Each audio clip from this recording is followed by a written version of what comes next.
With thousands of Korean beauty products hitting the market all the time, it can be hard to know which one is your perfect fit. If you aren't sure where to start, or you have started but you're yet to find your holy grail, then stay tuned, because on today's episode of the Korean Beauty Podcast, by popular request, I'm going to share my top tips for finding your perfect Korean beauty product.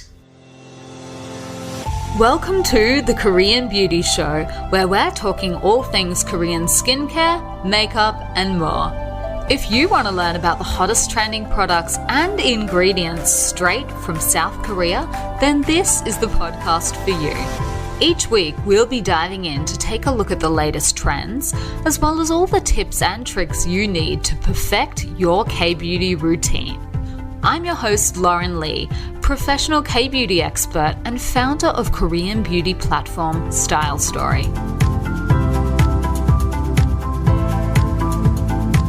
Hello and welcome back to another week of the Korean Beauty Show podcast. So today's episode is all about how to pick the perfect Korean beauty product, and this was actually a requested episode from one of our listeners. So I know the struggle firsthand to try and find the perfect product for you, and I have learned, I guess, quite a few tips along the way about what makes it just that little bit easier if you know what you're looking for. So that's what I'm planning to run through with you guys today, just because I think it will hopefully help you save some time, save some wasted money, and hopefully save a little bit of heartbreak in trying and then, having to reject products that just aren't the right fit for you. Now there's obviously no magic bullet, but I'm hopeful that with this list, you'll be armed with a lot of the information that you need to make informed choices when you're out there researching and taking a look at a whole range of different products. Because I think we all know how many different products there are out there, especially when it comes to Korean beauty. A lot of them look the same, a lot of them sound the same. So it can be really hard trying to narrow that down because you only have one face, and a lot of people have a budget as well. So you don't have an endless amount of time, money, and face skin to just be like rolling through product after product. So that is what we are going to be having a look at in today's episode. If we haven't already met, then welcome. My name is Lauren Lee, and I am the founder of Style Story, an online K-beauty platform where you can shop and explore the world of Korean beauty. And Style Story are today's podcast sponsors as well. So if you're looking for the next big thing in K-beauty, or if you want to get a hand with some tailored advice for your routine, with which products to start with, which products to expand your routine, how to mix and match Western and K-beauty products, then come over to stylestory.com.au and we would be absolutely more than happy to match you with your perfect Korean beauty product. That's what we're there for. So with that out of the way, let's jump into my top tips for building and picking your perfect K-beauty product, and then you can look to build out your routine after that. So the starting point when it comes to any skincare product, really, K-beauty or otherwise, is your skin type. So it's really important first to identify, I guess, what skin type you actually have, whether you're oily, dry, combination, or normal. Now, you might think you know, but there's always a chance that you've gotten it wrong, or that your skin has changed since you last had it checked. So I know a lot of people can get theirs checked professionally at a beauty counter or something like that. So if you've had that done, then you probably do already know what your skin type is if you've had that kind of thing done recently. But if you haven't, or if you're not 100% sure that you definitely know what your skin type is, you can actually do a really quick and dirty little test at home that is really quite easy. So this is how I would recommend to do it. Cleanse your skin with your normal cleanser and then pat your face dry or let it dry out in whatever way you prefer, and then leave your skin completely bare. Don't put anything on it for half an hour. So after half an hour, then you examine your face, and basically what you're checking for is any shine, so whether you have any oily patches, and then also see how it feels when you make different facial expressions, when you smile and scrunch up your face, and see how your skin moves and feels. Now, if your skin feels tight, then you most likely have dry skin, and you'll know this because you'll be like, oh my God, is it 30 minutes yet? I really need to put something on my face. But if you can see shine on your nose and your forehead, then you most likely have normal or even combination skin. And then if you can see shine on your cheeks as well, then your skin is usually going to be classed as oily. So that's just a little cheat way of working out what your skin type is if you either have never had it checked before, or you're not sure, or you think it might have changed. So I, for one, definitely fall into the really dry category. If I leave my skin for half an hour without cleansing, I am dying for some moisture. My skin just feels like sandpaper after half an hour. So that's a telltale sign of really, really dry skin.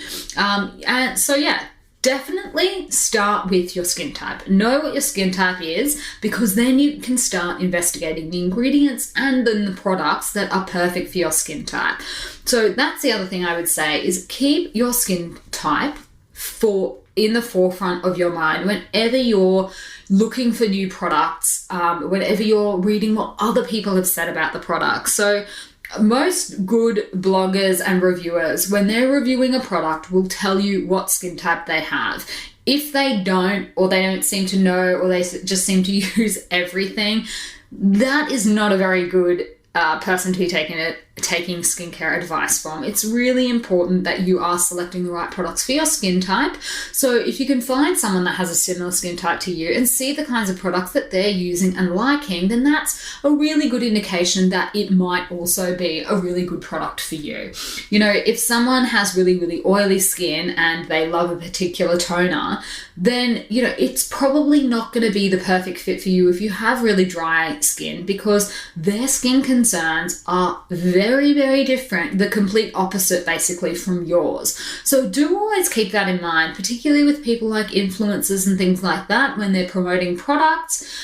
You know, if they have a very different skin type from you and they're promoting something that's just for their skin type, then you know, that's an important piece of information.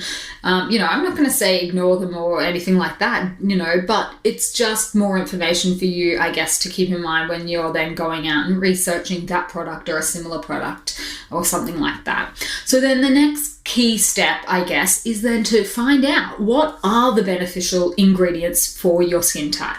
Now, if you're not 100% sure about that, especially when it comes to K-beauty, then take a listen to last week's episode 23. So I ran through a really massive list of the popular K-beauty ingredients for a whole range of different skin issues and skin types. So I think you're bound to find a couple of pointers there if you just have no idea where to start when it does come to Korean beauty.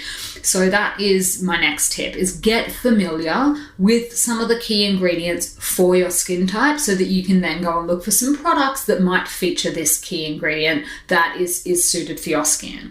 So before I get into my number 3 tip, I'm going to read out one of the reviews that was left for the podcast. And this was 5 stars, so helpful, loving the K-beauty podcast. I've always wanted to get into K-beauty products, but wasn't sure where to start. These podcasts are so helpful, full of information. The good thing about the podcast is not only am I learning about K-beauty, but about skincare in general. Cherry on top.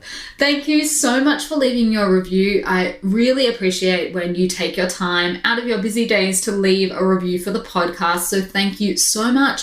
If you would like to leave a review as well on Apple iTunes, I would love that. Otherwise, you can leave a review if you don't use an iPhone or you're not listening on an Apple device. You can always come over to the Stars Story Facebook page and leave your review there. That's just another really great way to let people know that we have a podcast going, what we're talking about, and most importantly, what you guys think about the podcast. So I would always love for you guys to leave a review if you do have time. On to my top tip number 3, and that is, when you're armed with the information about your skin type and about which ingredients are perfect for your skin type, you can go and check the ingredients lists of the products that you're interested in. So this goes for any product really, whether it's Korean or otherwise. Definitely you want to have a look at that ingredients list. And if you are shopping online, then the website definitely should have a full ingredients list printed online. That's, you know, pretty basic kind of information. So if the website doesn't have that, you know, maybe that's not the best source to be looking for this kind of information. But I know that not everyone is a total ingredients list pro, and people aren't exactly always 100% sure what they're looking for on an ingredients list. If you fall into this category, don't worry. There are heaps of useful resources that are available online that can help you actually decode the ingredients list and basically translate what you're looking at into normal human speak. So some of my favorite websites for that are Inky Decoder, Cos DNA, as Cos as in cosmetic DNA, Cos DNA, and then Skin Charisma. So I'm going to pop the links to these sites in today's show notes. So if you'd like to get the links for them, then come over to thekoreanbeautyshow.com. And I'm going to have all of this in today's show notes, including the links to these, because these are super helpful websites really for learning, firstly learning about the ingredients list, and then also if you're not 100% sure what you are looking at when you're trying to decode it yourself, these are really great resources that can help go through line by line, ingredient by ingredient, what this ingredient actually is. Now, take, of course, some of the rating systems and things like that with a grain of salt. But, you know, as a general overview, you'll start to get a feel for what the different ingredients are, you know, what their function is in the list as well. That's very, very important. You know, you want to see a preservative in that product, otherwise that product is going to go off really quickly. Just little things like that. So definitely check out those resources. They're actually a lot of fun if you're interested in skincare. I could lose hours on stuff like that, just looking into the ingredients list. Now, if you do speak Korean, then there are apps like Hwahae that are really great specifically for Korean beauty. And they have all of this kind of stuff as well, but in Korean. So that's just one, if you can read Hangul and you can speak Korean, then Hwahae is a really great one. Now, my number 4 tip is to check the authenticity of the seller. Now, unfortunately, there are fake K-beauty products floating around, so it is important to check where you're buying your products from, because the last thing you want to do is pick your perfect product and then buy it from somewhere and then, you know, it's a fake and then it won't work for your skin. So look, Style Story is obviously a trusted source for K-beauty products, but there are heaps of other stores and sites all around the world as well. One word of caution, be careful with the marketplace shopping sites, because I know sometimes they pool all of the products together. So make sure you look out for trusted sellers if you're shopping on a site like that, and definitely make sure you check out the reviews. I know there are some sort of fulfillment centers for some of these big players where they just dump all of the products in together, and then no matter who the seller is, they're picking from the same pile. So if there's any counterfeits or fakes in that pile, you might get one of them. So that's just something to take into account. I don't know why, but people, you know, counterfeit Korean beauty products. That sounds crazy to me since they're already so, you know, well priced.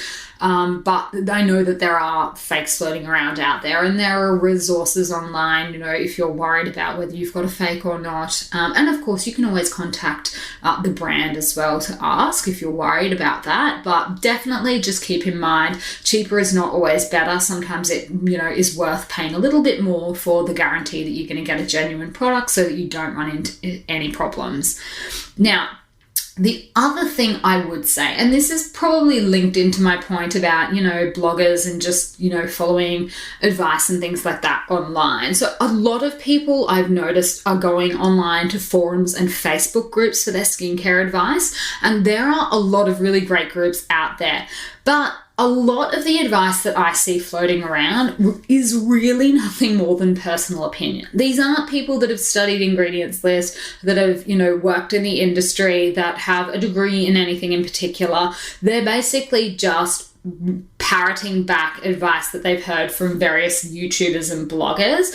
So I've seen some really shocking advice doing the rounds in these forums. I've seen people tell other people how to apply vitamin C serum and it's completely incorrect. But they don't caveat and say, you know, this is just what I do. They say it very authoritatively, like, yep, this is how you should apply it. So, you know, I think take the advice that you see on forums like this with a gigantic grain of salt, unless it is a trusted commenter or an expert, and ditto for the popular product of the day recommendations that everyone, sort of jumps on board. You really need to, I guess, look at the advice that's being given critically and, who are they quoting? Where are they getting this advice from? Are they an expert or are they just saying what they do? So, I think a lot of those resources can be really, really great, but there's a lot of people floating around there that are just regular everyday people that go off and do other jobs during the day and then jump onto the forums at night and are telling everybody else how to live their life and do their skincare, so I think that can be a little bit of a problem these days, but that is my recommendation. They're my top tips. I think it's really important that you know your skin type, that you get to know which ingredients are good for your skin, and then also to learn how to start, reading the ingredients list, even if that is just with the help of, a website that helps you break down. Apart from that, it does also then come down to trial and error, of course. I know some people that have giant spreadsheets going for the different ingredients that they've tried, maybe ones they liked versus ones they didn't like. I don't know if you definitely need something as elaborate as that. I think sometimes just through trial and error, you can work out, do you prefer gel type? Do you prefer cream type? What does your skin respond to better? So, there are lots of different ways to trial and test out products. And then, of course, all the way back, I think in episode 1 or 2, I talked about the key mistakes to avoid if you're a K-beauty beginner. And that includes things like trying out all the different products at one time. That is definitely not the way to go if you're trying to narrow down the search for your perfect Korean beauty product. Try things, just practical things like replacing an old product that's about to run out or has run out with a new product, and see how your skin responds to that product and give your skin some time to adjust to it, rather than constantly introducing lots and lots of different new products. That can be problematic for a lot of different reasons, but it does also make it a lot harder for you to judge whether the new products you're using are good for your skin or not. So slow and steady definitely wins the race, and really just get to know how to learn and listen to your skin. Find out what your skin responds well to and what it doesn't respond well to. And that may take time. So I think the other thing that I notice is, part of the reason that people are going out and using so many different products, they're introducing their skin to so many different actives all at once, is because everyone is looking for this holy grail and everyone wants skincare results now, immediately, preferably yesterday. That's just probably not how it's going to go. It's a process. It's a process of working out, what your skin needs for one, how it responds, and it may respond differently at different times of the year, different seasons, at different times of the month even. So learning, I guess, your skin's natural rhythm as well, what works with it, what definitely doesn't, and then basically narrowing that down so that you focus more on the things that your skin responds well to and don't bother with the things that your skin doesn't like. And that may well be different than what everyone else is talking about and what's trending and things like that. Acids, I've spoken about this before. There are a lot of people using a lot of acids in their skincare routine at really crazily high concentrations. And that's just not for everybody. And that's fine. I think it can be a little bit difficult when you are learning skincare and starting out with your routine, and especially when you're introducing a whole nother way of skincare like K-beauty into your routine. It can be really hard not to get sidetracked by the next new thing and what everyone's using in their routines. But that is one thing that I would definitely say, if you are trying to find your perfect Korean beauty product, then pay less attention to whatever everyone else is using, and really just focus in on your skin, what it likes, what it doesn't like. If you can never use an 8% or a 10% AHA or peel or something like that on your skin, that's totally fine. It's just not the product for you.